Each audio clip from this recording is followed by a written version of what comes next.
Hey YouTube, and welcome back to my YouTube channel.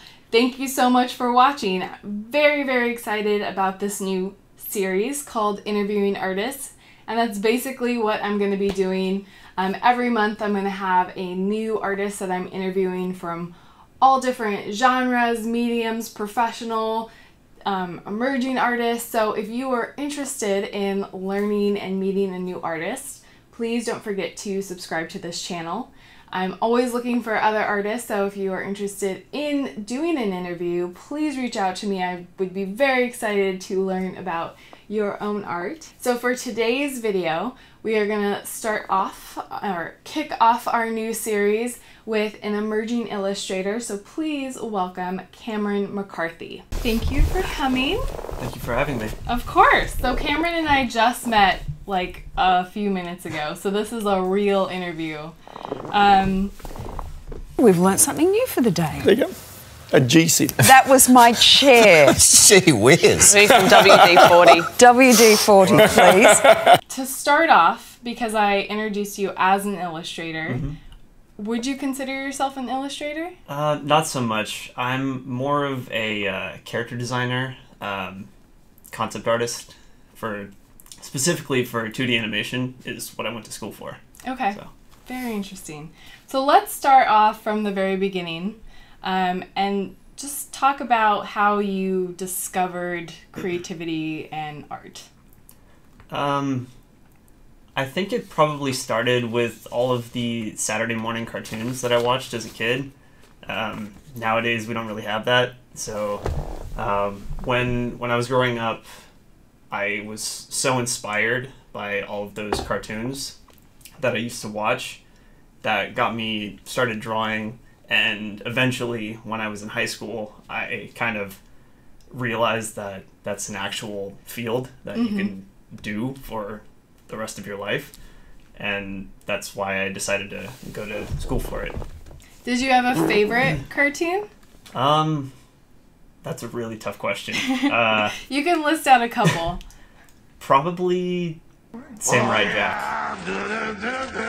Growing up. Were you sketching and doodling in notebooks? Is that how you kind of began? All the time. A lot of my teachers in high school would get mad at me because every single homework assignment I would turn in was just covered in drawing. When did you decide to take it to college? And how did you choose your college? And what college did you go to? I chose my college, the Academy of Art University.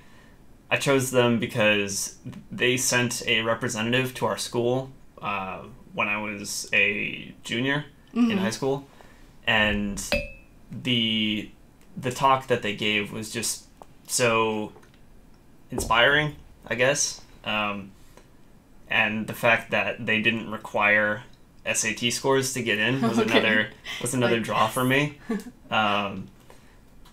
Despite their 100% acceptance rate at the school, their graduation rate is only 30% roughly. Oh my gosh, wow. And that was one thing that they talked about when they came to our school.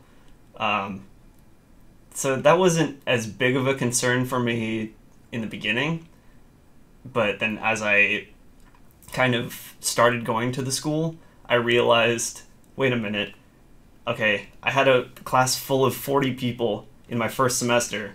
Same class next semester had 15, 20. Why do you think so many people were dropping out? Because they thought it would be easy. Art takes skill and patience and wit. And this like soul crushing.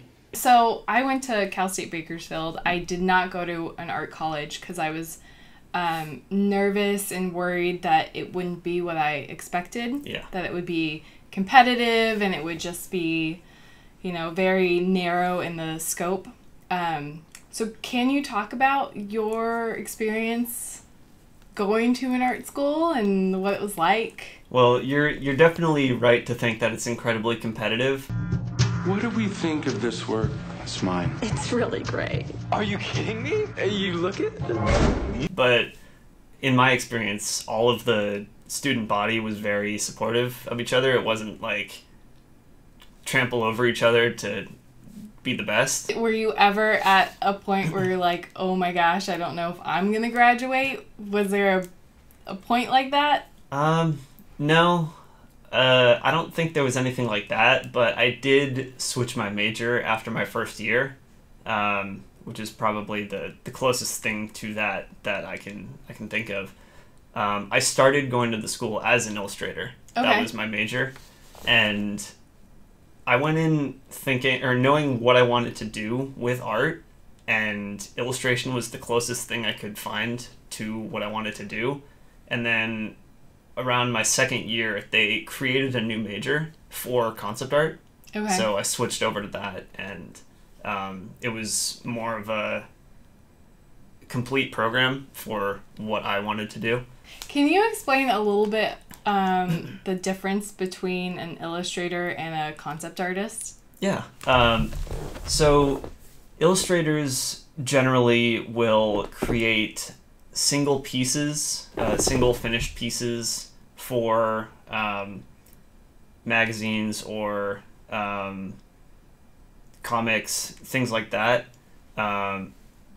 Whereas concept artists do all of the pre-production work that goes into a project before it actually turns into something that you would see on a screen or in a game. Mm-hmm.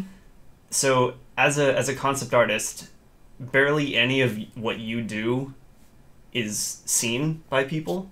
It's always they see the final product, and what you do is either never seen by the public or compiled into an art book when the thing's finally done. When you're working on a project, do you, the concept artist, work closely with an illustrator, or are you just completely separate? You're first, and then the illustrator comes in later? Or is there no overlap? There's always overlap in projects where you have concept artists, because they might do the original development sketching or creation of characters or environments, things like that. They always, after they're done with their stuff, they'll always go to the next person and not only show them what they did, so that the illustrator or the environment painter, etc., can further hash out the design, make it more finished. So it's a lot of talking back and forth. So you graduated last year. Mm-hmm. What has this last year looked like to you? Just a scramble to try and find a job in the art field. Mm-hmm. Always a struggle. Yep. Who are you?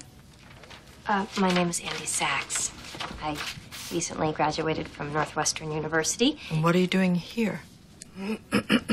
Well, Nothing yet, or nothing concrete yet, which is a little bit dissuading, to be honest, but you just gotta keep throwing your resume and portfolio at as many places as you can until something sticks. It's all just been who I know, that I've been able to get the jobs that I've got.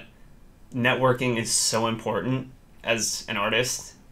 Knowing people in different companies, different positions, it definitely helps to get jobs, whether they are freelance gigs or commission-based things or a full-time job. What would you say your career goal is? I'd like to work at Cartoon Network, Okay. or Nickelodeon, maybe Disney TV. Those would be my dream positions, I think. So talking about your own art style, what is your own art style? And we'll throw pictures on this video so that you guys can see it, but can you talk a little bit about how you came into your own style and what it is?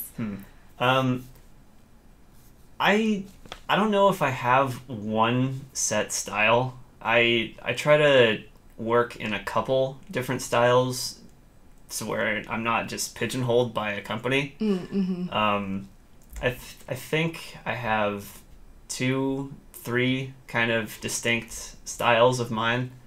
One is more flat and graphic style, like Samurai Jack, for instance.